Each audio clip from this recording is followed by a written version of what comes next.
ખોડલધામ દ્વારા? પ્રથમ તો આજે લગભગ આ 30મો બ્લડ કેમ્પ છે. મને યાદ છે એ પ્રમાણે સજ્જોત ચેરિટેબલ ટ્રસ્ટ 2000ની સાલથી રજિસ્ટર્ડ રીતે અમે બ્લડ કેમ્પ કર્યા છે, પણ એની પહેલાં પણ મારા મિત્રોએ લગભગ 7-8 વર્ષ ત્યાં કરતા હતા. લગભગ 30મો બ્લડ કેમ્પ આયોજન કરવામાં આવેલ છે.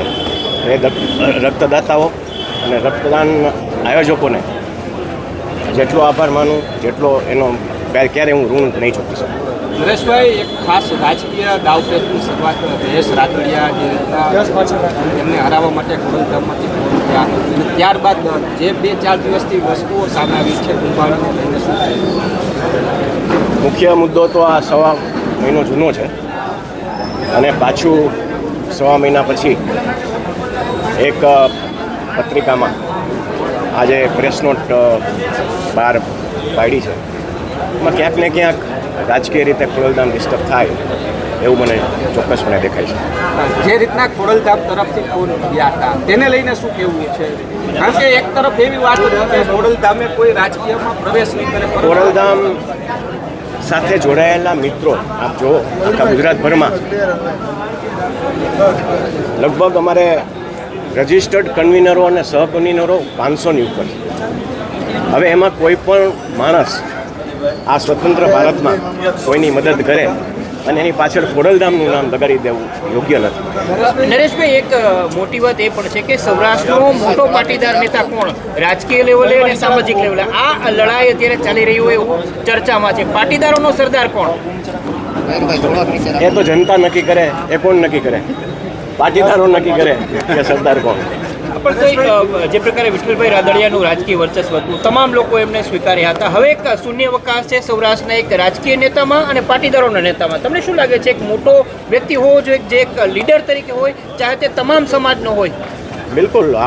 જો જ્યારે પાટીદાર સમાજની વાત આવે ત્યારે આમાં પણ ઘણા બધા આગેવાનો છે જે ઘણું બધું કામ કરી રહ્યા છે રાજકીય રીતે અને સમાજિક રીતે બંને રીતે.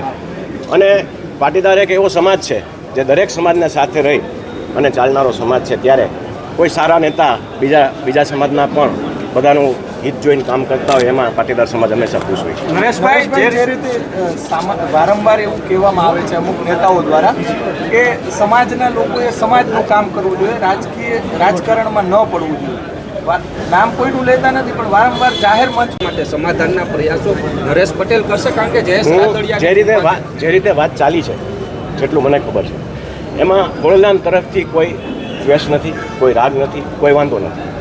અને જ્યારે પણ આગેવાનો નક્કી કરે ત્યારે સાથે મળી અને પાટીદાર સમાજ અમે તો દરેક સમાજની સાથે રહી છે.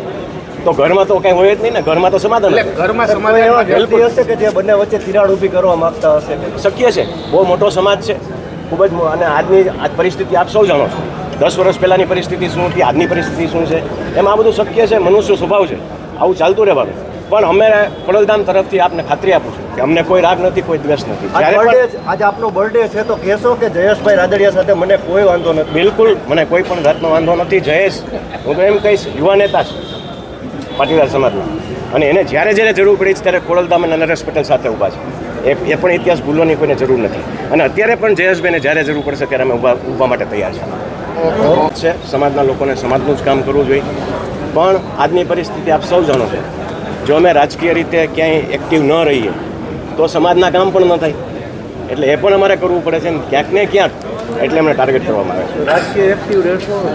રાજકીય રીતે એક્ટિવ હું નથી રહેવાનો, પણ જેને રહેવાનું છે એને સપોર્ટ કરીશ. અને બીજું મારે તમને ખાસ આજે એ જ કહેવું છે કે આ દેશના લોહ પુરુષ સરદાર વલ્લભભાઈ પટેલ આખા રાષ્ટ્રને એવું કહી ગયા છે કે ઘરની વાત ઘરમાં રાખો. પણ આજે અફસોસથી મારે કહેવું પડે છે કે અમે જ આ વાત ઘરમાં નથી રાખી.